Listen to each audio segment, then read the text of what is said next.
கேட்கும்போது ஈரமூறும் கண்ணின் மீது ஆவையின் இந்த ஈரம் தான் கருமேகமாய் உருமாறுதே.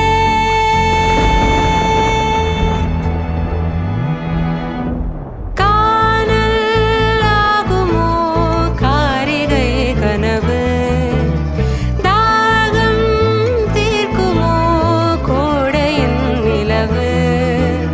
தொலைவிலே வெளிச்சம் தனிமையில் உருகும் மனிச்சம், கனவுதான் இதுவும் கலைந்திடும் என